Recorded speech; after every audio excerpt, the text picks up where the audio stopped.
Hey guys, it's Lush Productions here with my review of the LEGO Star Wars AT-AT from 2020. This set has 1,267 pieces and 6 minifigures, 2 mini builds, and a huge, very nice looking AT-AT. So first let's get into the name. So here is Luke Skywalker. This is a really nice version of Luke Skywalker. This is his pilot version. He has a lightsaber and a thermal detonator to blow up the AT-AT.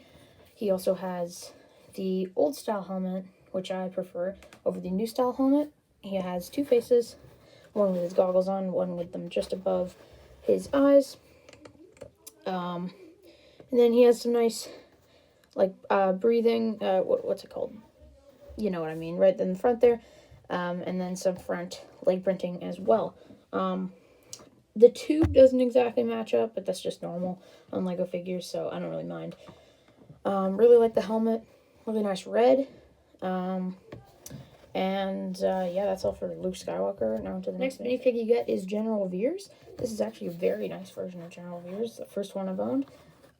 Really like his goggle print on the front there. I have another Imperial pilot guy. This is from 2016, from the 2016 Rogue One AT-ST.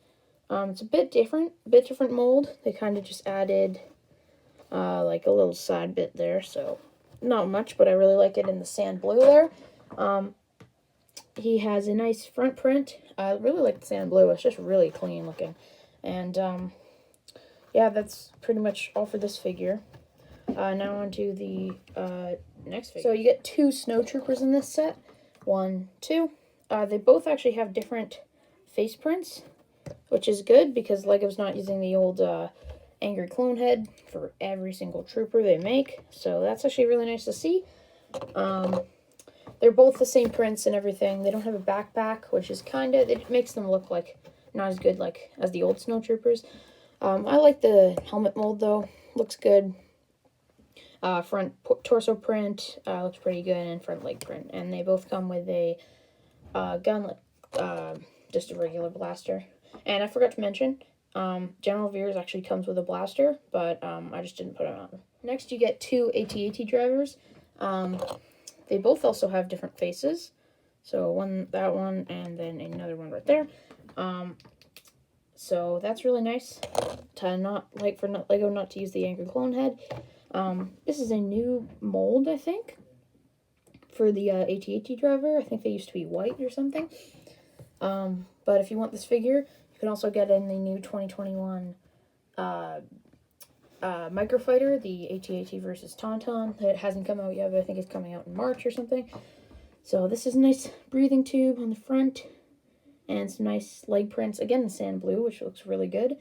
And again, you get 2 of them. They come with a blaster pistol each, but I just don't have them on them. And yeah, that's all for the figures. Now let's show you this. This is the speeder. It's a very interesting design for speeder. They have these 2 leg parts on the bottom there, so Snowtrooper can put their legs on there. It can't actually put them on there, but these also have the same push things that the FOW First speeder does.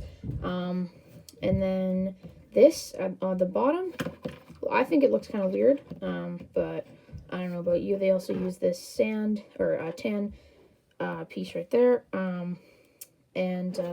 yeah, it looks pretty nice speeder. You can fit a snowtrooper on it, and that's pretty much that. This is a interesting design for a turret. It has one of those little roller skate pieces on the top. I need to focus that. There you go. It uses the gun, those double blaster gun things for the bottom. That's really cool. And it looks like a pretty good turret. You can put a minifig to hold on there. And yeah, that's all for the turret. Now I'll show you the big main attraction of this. Here's the AT-AT. It barely fits in my light box. But this is just such a nice model of the AT-AT. I haven't owned any of the other ones, sorry. Looks really good. Quite tall when I realized. And when you look at it from that way, it looks kind of skinny, but I actually really like it because it's more accurate to the movies. So I guess we're just going to start from legs down. Legs, pretty simple. They can move around. You can pose, these are posable legs. So they have on a hinge like that. So you can just put it like that.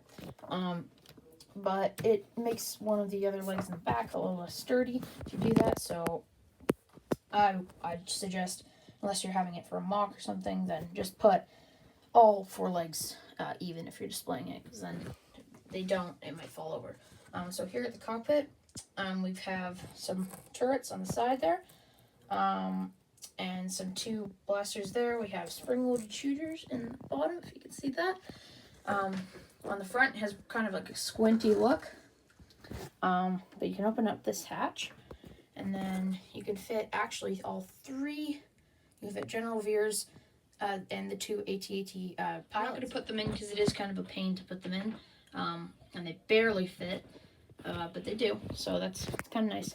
It just takes a little bit of time. So on this hatch right here, you have an opening right there where you can let the wind this down, and on the bottom you can see the winch. Oh, where is it?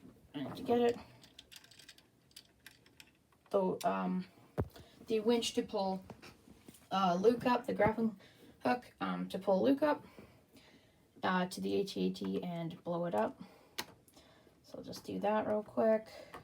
So there you go. Luke is hanging up from the grappling hook, and he can just you can just put him, make him go up. There is also a little hatch on the other side, no, right here, that you can open up, and he can throw the detonator in. So that's a really nice added play feature. So if I close this up, these panels don't really move, but I really like the neck on this, because if you move it this way or something, it can, like, it turns, like if you hit the head, it goes back to the center. So that's really nice. There's just some panels right here, not exactly stable, but then here, you can actually pull that up, but this is actually quite sturdy. Like when I built this, I didn't think this you'd be able to hold it from that, but you can put all your pressure on that and it won't break. So on the side of the AT-AT panels, on either side, there is a ladder that you can put a minifig on, but they don't really clip on very well, so I wouldn't.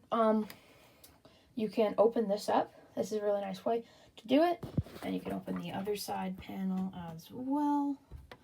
Just do that. You can fit 6 there's 5 seats for minifigs in there, and there is actually a spot for the. So there you go. You can fit both snowtroopers and the turret in there. I'll show you how I can fit the speeder in there too later, but it sucks they don't give you enough minifigs or enough snowtroopers to fill out the rest of it. Even just one more would be nice, but they don't do that. So that's pretty much all for the inside. Well, I mean, I guess there's just Technic and then some stuff on the top, and then, not too much. But I'll show you what the other side looks pretty similar, just with 3 seats instead of 2, and no spots. Here's the back of the AT-AT. What I do with the back right here is I just put a panel piece on there, because I think just a light gray panel piece like this color, just 1x4, and it just looks way better it just looks way better than that. It's kind of just open studs, and I kind of prefer it just to be paneled off. But on the back here, I don't know what that is, but this opens up, this whole part right here. So you can, that is on those Technic pieces, so you can just put that down, and then you can actually see inside there, and this is where you can put your, speeder in. So the bottom piece right here, you can actually, it actually helps to get that in, so it kind of gets a bit more sturdy in there. So then you just close that up, and you just cover it, and yeah, that you have all your stuff in there. And yeah, I will say about the legs, they are quite tall, and it looks really good. It's more accurate to the movies, so they look really good. Also love the neck, looks really good. But overall, this is just a great set. But now I'll show you everything you get in the set one last time. So here's everything you get in the set one last time. I would give the set an 8 out of 10. Pretty good minifigs, great build, just a tiny bit expensive for what you're getting. I would have preferred, I would have liked another Snowtrooper in there, maybe even 2. But it's pretty unlikely because LEGO doesn't like to do that. But this is a great set. I would definitely recommend it. But if you have the money for this, I would definitely recommend the Razor Crest and the 501st Battle Pack, or the Razor Crest and the AAT, or the Razor Crest and the Tribble and Tatooine. Because I think you get more value out of that than you get out of this one set. But it is a great set, so if you want to buy it, by all means, get it. Great set, love it. And yeah, first AT-AT I've ever owned. So that's all for this video, guys. If you haven't liked and subscribed already, please do. And yeah, that's all for this video. Bye.